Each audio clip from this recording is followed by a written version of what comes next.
왜 내가 각오를 해야 되는데? 이건 어떻게 설명할 건가요? 여기서 2년 어떻게 살죠?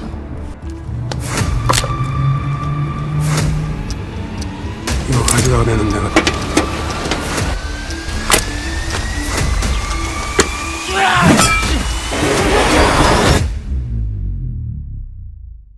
(1993) 하수영.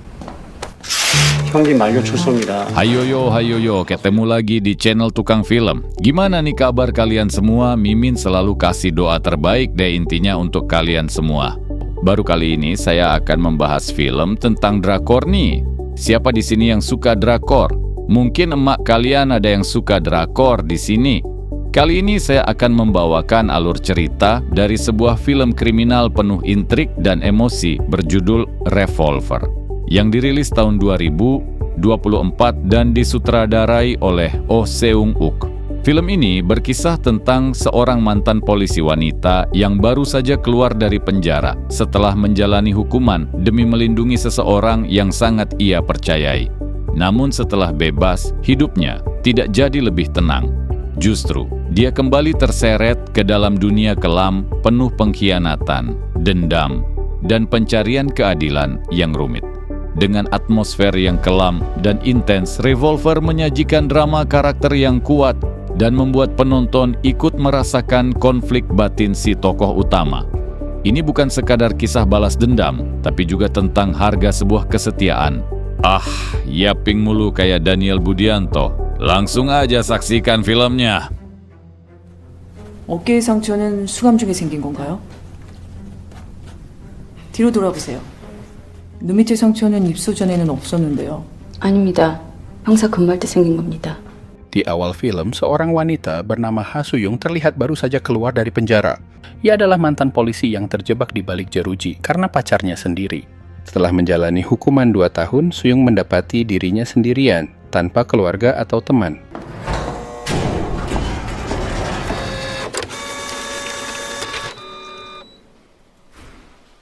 Segera setelah dibebaskan, seorang pria mendatangi Suyung. Isa adalah jaksa penuntut yang dahulu membawa Suyung ke pengadilan. Dengan sikap merendahkan, jaksa tersebut membahas teman-teman Suyung yang pergi meninggalkannya. Meskipun perkara ditutup tanpa keadilan, 그 말하러 오셨어요? 임 과장 사건은 종결됐고 하소영 씨는 낙동강 seorang wanita bernama Madam Jae-young muncul dan mengambil Suyung. Walaupun tidak mengenal Madam Jae-young, Suyung merasa terhubung ketika Jae-young menganggapnya seperti saudara. Suyung pun ikut Jae-young, terutama untuk menghindari cemoohan lebih lanjut dari jaksa. 가면서 천천히 얘기해요. Jae-young bekerja untuk Mr. Jo, yang menyuap polisi hingga Suyung di penjara. Ini membuat Suyung ragu terhadap niatnya. Ia khawatir Jae-young mungkin dikirim untuk menjebaknya sekali lagi, sehingga ia memilih untuk pulang sendiri. 마음대로 하세요. Sebelum pergi, Jae-young menawarkan hadiah berupa minuman khas. Suyung curiga bahwa Jae-young adalah utusan dari mantan pacarnya yang telah meninggal. 너 죽은 임석영이 보냈니? Narasi beralih 2 tahun lalu, ketika Suyung masih menjadi polisi, berniat membeli apartemen mewah di Seoul. Di saat itu, ia ingin berbagi kehidupan dengan pacarnya Lim yang terkenal pendiam dan misterius. Lim tidak pernah membagikan rencananya meski Suyung adalah pacarnya. 네, 그렇게 하겠습니다. 아, 정말.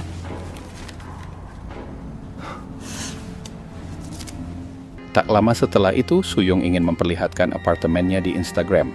Namun Lim segera mengingatkannya tentang sumber dananya yang ilegal. Karena itu, Suyung membatalkan niatnya dan Lim menerima panggilan dari bawahannya. 그동 폰을 까봤는데 이 또라이 뭔데? 조사장 클럽 수사하고 있는 후배한테 알아봤는데요. Panggilan dari bawahannya mengabarkan bahwa Mr. Jo sedang diperiksa oleh jaksa. Jo dikenal sering mengadakan pesta besar dengan barang haram. Namun kejadian terakhir mengundang seorang anak menteri, sehingga Jo memberikan informasi kepada polisi dan menyebut Suyung sebagai penerima suap. Suyung merasa marah karena ia bukan satu-satunya yang terlibat. 왜 내가 각오를 해야 되는데? Keesokan harinya, ia diminta menemui Lim di lokasi terpencil. Di situ Lim mempertemukannya dengan seorang jaksa muda dan pria kaya, meminta Suyung untuk keluar dari kepolisian dan mengaku menerima suap. Sebagai imbalan, Suyung ditawarkan uang 700 juta won. Dalam situasi terdesak tersebut, Suyung merekam semua ini sebagai bukti. 양현수 변호사님, 그리고 조석에 계신 분, 임석영 과장님. Merasa masih kurang, ia tambah permintaannya dengan apartemen mewah. Dan secara mengejutkan, pria muda itu setuju. 됐어요. 내일까지 천천히 생각해도 돼. 나한테 이렇게밖에 못해요?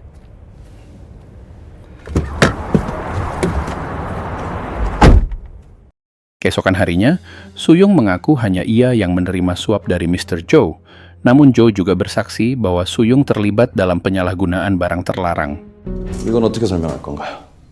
가장 통화 녹음 내역을 신문한 결과 하수영 경사가 돈 말고 Beberapa hari setelah itu, jaksa mengunjungi Suyung yang terluka di penjara. Sebagai mantan polisi, Suyung juga merasakan siksaan fisik yang membuatnya merasa terjebak dalam neraka. 여기서 2년 어떻게 살죠? Beberapa tahun berlalu, kini Lim menjenguk Suyung. Meski pendiam, Lim mengirimkan uang untuk keperluan Suyung di penjara, tetapi jaksa tampak hilang. Suyung mulai curiga bahwa jaksa telah meninggalkannya. Namun Lim meminta Suyung untuk bersabar karena jaksa mengurus hal yang lebih mendesak. Lim menyatakan Suyung akan bebas dalam 2 bulan. 바뀐 별일 없죠? 감옥 간다고 말이 나오고 하지. Bagi Suyung 2 bulan terasa sangat panjang. Ia berharap akan ada hadiah untuk memperingati kebebasannya. Di samping apartemen, Suyung juga menginginkan sebotol minuman bekonang kesukaannya. 2달 남았으니까 65일 남았어요. Tiba-tiba kabar tentang kematian Lim dan keterlibatannya dalam korupsi menghantam Suyung kembali mengulang kisah saat ini.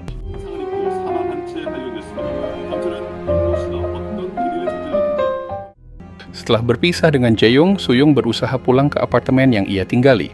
Namun ia terkejut menemukan bahwa apartemen itu sudah kosong dan berpindah tangan ke Wang Jung-mi tanpa sepeser pun untuknya. 임석용 씨가 그 아파트를 황정미 씨에게 증여했고. Dalam kekecewaan, Suyung mencari Wang Jung-mi, tetapi malah bertemu dengan seorang dukun. 그 전에 사시던 분인 것 같은데요? Kembali ke apartemen lamanya, Suyung ingin mengemas sisa barang yang ada. Tanpa sengaja, ia menemukan kartu pos dari Wang Jung-mi, menimbulkan kecurigaan kan kalau seseorang mengenal Lim. Inmen kredit ke rumah duka dan menemukan ponselnya dari 2 tahun lalu. Suyung bergegas ke tempat servis, tetapi alatnya rusak. Kemudian Min Ji-yoon menghubunginya dan memintanya untuk bertemu. Min Ji-yoon, seorang mantan rekan Lim, ingin membantu Suyung untuk membalas kematian Lim. Suyung pun meminta senjata api untuk memulai pencarian. 이거 가져가면은 내가 도와준다. 훈련해가지고 나하고 임성용이 이간질한 하수영이. 결국 그거였어요? 저보고 죽은 임성룡의 복수를 대신하라고요? 해보자고요. Ia menemui mantan komandannya, Komandan Won, untuk mencari uang demi menyelidiki kasusnya sendiri. Dengan ancaman mengenai penutupan kasus suap, Suyung memaksa Won untuk memberi uang. Setelah mendapatkan uang, Suyung pergi menemui Mr. Jo, meyakini Jo mendapatkan keuntungan saat itu walaupun harus mendekam di penjara. Namun, mereka berada dalam keadaan berbeda, dan Suyung merasa kesal. 누구야? 아니 정말 아무것도 모르시는 거예요? 왜 이렇게 심각해 전화해 조지훈이가? 조사장 가게 보니까 좀 열받아. Ingin tahu siapa yang membayar Jo. Jo menyinggung seorang wanita bernama Grace yang memiliki perusahaan Aston Promise. 아무렇지도 하지 마시고 착실하게 일자리. 나 강남에 저 아는 호빠에서 가드 필요하다는데 어떻게 해볼 수 있는 거 아니잖아요. Suyung kembali mencarinya untuk informasi lebih lanjut. Grace adalah anak tiri pemilik perusahaan sebelumnya. Yang mengejutkan, Grace memiliki saudara tiri bernama Wang Jung-mi. 황정미라는 새끼 무당도 수장 딸이었어. 임서정이가 예뻐해가지고. 황정미요? 근데 황정미는 사라지고 액수가 어마어마해. Suyung bertemu Shin Dong-ho, seorang detektif yang pernah mencintainya. Namun saat ditanya tentang Grace, ia memilih diam. Lanjut, Suyung mencari tahu siapa Madam JJ yang ternyata adalah selingkuhan Lim. 박 형사님 교도소 갔을 때 내가 철수한 날 찾아왔는데 분명 임석용하고 관계가 있어. Suyung langsung mendatangi JJ yang mengelola agensi girl band. Ia berjanji membayar 20 juta won untuk mendapatkan informasi tentang orang-orang dari Aston Promise yang berhubungan dengan Lim. JJ akhirnya menyebutkan nama Andy. 앤디? 안경 썼어? 어떻게 생겼는데? 네? 한국이 등껍질로 만든 거던데. 깔끔하고 강남에. Dalam obrolan itu, terkuak bahwa Andy yang tak membayar pada Suyung adalah adik Grace. Suyung bergegas ingin menemuinya meskipun JJ memperingatkan bahwa Andy bukanlah sosok yang muda. Suyung bersikeras menuntut 700 juta won yang dijanjikan.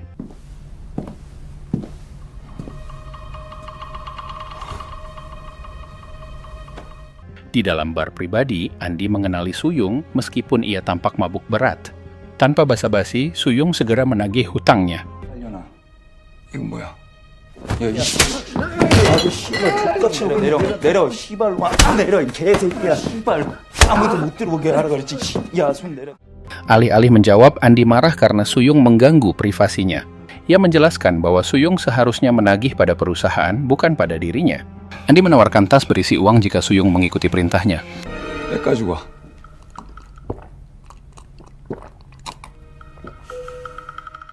Dengan pilihan terbatas, Suyung setuju, tetapi tas itu berisi barang haram, bukan uang. Kekecewaan Suyung memuncak dan ia tak bisa menahan diri. 없이 살아왔는데.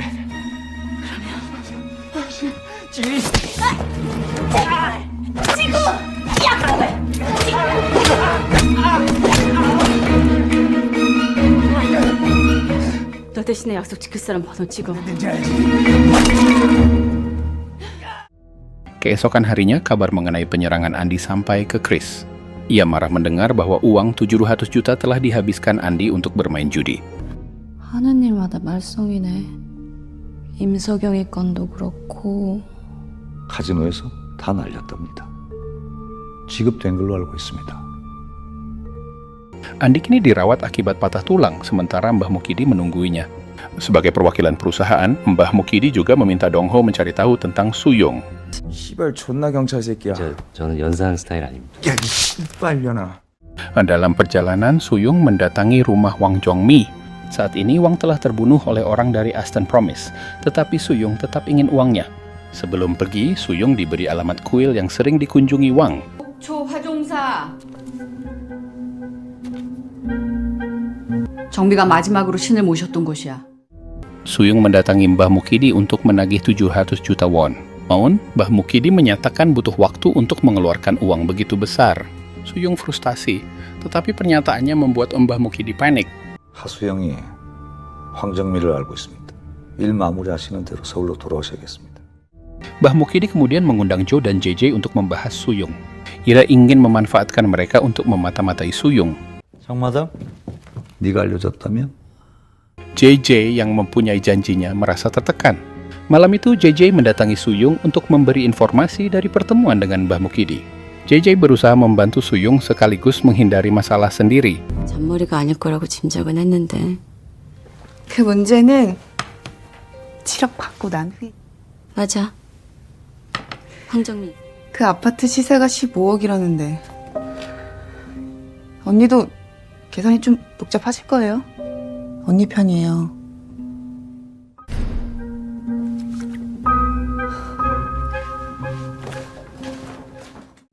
Dengan tipu muslihat, JJ membocorkan rencana Suyung. 내일 오전 중에 하수영 데리고 장거리 뛰려고. 신여사님. Mereka menuju rumah duka untuk mengambil senjata.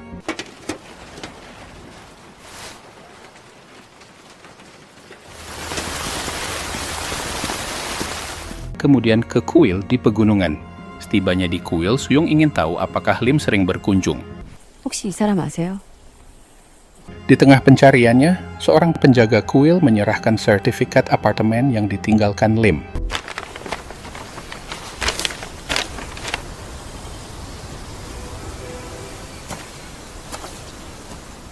Suyung ingin pulang, tetapi melihat Dongho muncul. Ia curiga JJ bekerja sama dengannya. Menyiapkan pistol di tangan, Suyung bergerak hati-hati.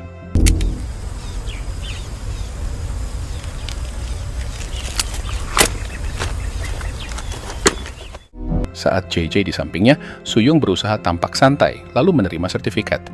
Namun nanti di perjalanan pulang, mereka disergap oleh sekelompok orang.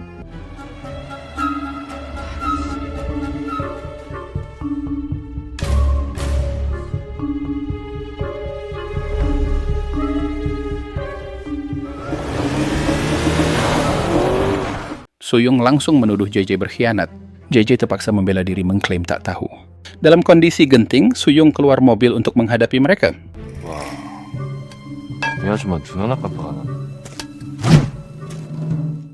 JJ mencoba melaporkan keadaan ini, tetapi ponselnya dirampas. Ketika situasi memburuk, Suyung melepaskan diri dengan cepat. Andy dan anak buahnya syok dan berusaha mengejar Suyung, tetapi ia siap di hutan.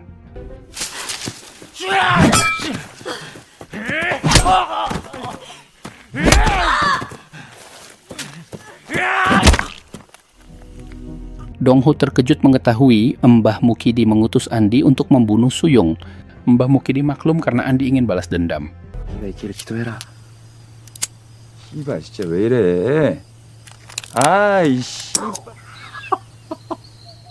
Saat itu Suyung bangkit kembali dari hutan. Andy dan Dongho terkejut saat melihat Suyung berdiri tanpa luka. Di tengah ketegangan, Mr. Joe muncul dengan rekaman di tangan. 증거. 무슨 증거? Dalam kehebohan, Suyung mengambil kesempatan untuk melarikan diri.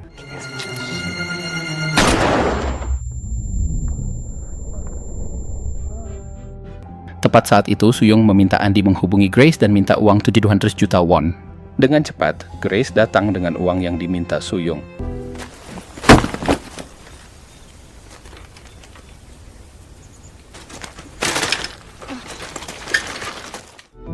Suyung menghitung uang tersebut, sementara Andi merasa terpojok dengan situasi yang memburuk. Andy marah kepada Grace yang ingin meninggalkannya. Andi mengaku pada Grace bahwa dia adalah anaknya. 엄마 나 버리지 마. 나 버리지 마 제발. 버리지 마. 다 했잖아. 나 엄마가 시킨 거 다 했잖아. Dan Suyung mendengar rahasia ini tanpa niat untuk mencampuri. Selesai menghitung, Suyung siap pergi, tetapi Andi ingin Suyung menghilang, berpura-pura mati. Suyung mengancam jika mereka mengganggunya, ia tak akan segan mengambil tindakan. Rahasia besar itu membuat Grace terdiam. 네. 끝낼게. 나는 불행했던 당신 과거를 이용하지도 않을 거고 그래 알았어. 오늘 있었던 일은 깨끗하게 지워버릴 거야.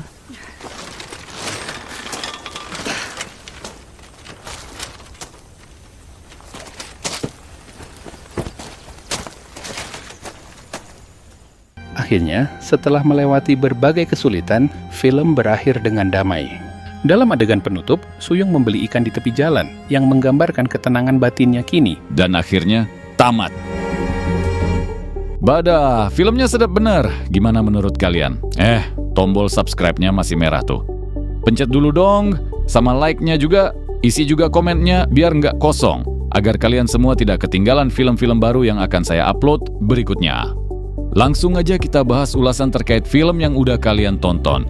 Revolver 2024 adalah sebuah film thriller Korea Selatan yang disutradarai oleh Oh Seung-oh, menampilkan Jeon Do-yeon sebagai Ha Soo-young, seorang mantan polisi yang dipenjara karena kejahatan yang tidak dilakukannya.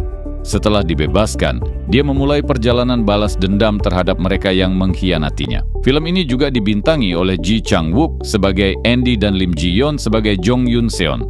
Dari segi sinematografi, Kang Kuk-hyun dan Kim Hyo-sung berhasil menciptakan atmosfer yang gelap dan menegangkan, sesuai dengan tema film. Penggunaan pencahayaan yang minimalis dan palet warna yang suram memperkuat nuansa noir yang mendominasi sepanjang film.